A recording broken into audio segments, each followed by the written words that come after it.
Agnew, please. Thank you. Well, I see the room is slowly filling up, but still the attendance is pretty poor to meet a commissioner. And that might be the reason why I have to tell the following story. I represent an area in the United Kingdom called the Eastern Region, or the Eastern Counties. And there was a small firm there, and they made 4 items, one of which was a chair that could weigh people who were unable to stand unaided. So these were used in hospitals and old people's homes. This firm was doing rather well, because the chair was a fairly simple construction, and on the side of it, it had a little box of tricks, for want of a better word, with a digital readout as to how much the person weighed that was sitting on the chair. Pretty straightforward. And they were starting to displace a competitor, a very large firm from Germany, I better not say the name, who were getting a little bit annoyed that this cheeky little British firm was selling the weighing chairs more competitively than the large German firm.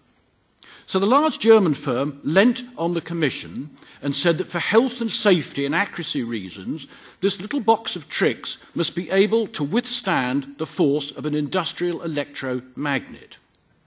Now, the cost of upgrading the little box of tricks was enormous, and the little firm in East Anglia simply couldn't do it, and so they discontinued that line. Meanwhile, of course, the large German firm were able not only to loss lead, because they had so many other products, but they were able to snap up the more superior boxes of tricks that were on the market anyway. And this is how the single market shouldn't work. But unless there are MEPs in this committee taking the opportunity to talk to the Commission, to say how it works on the ground, then these abuses, and that's what it is, these abuses will continue. And we have other instances of not being able to use copper as a biocide and not being able to put mercury into barometers. All of these had impacts on small firms in my constituency. Now, packaging has been mentioned, and this is a responsibility for the world of plastic packaging.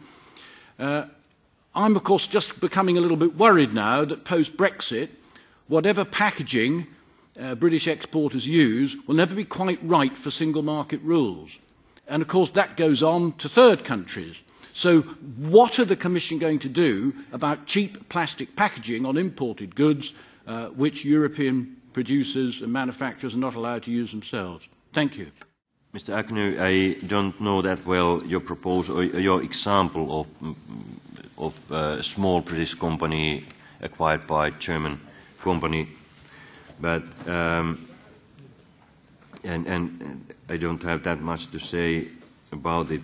But what Brexit means to the trade, everybody knows that we don't know yet, but it's a bit weird thing where we are heading to at the moment.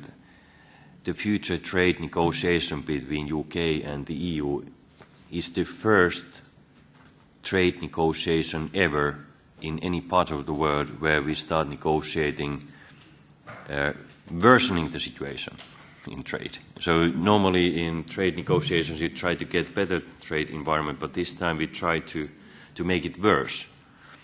And that's kind of sad, but what you can do.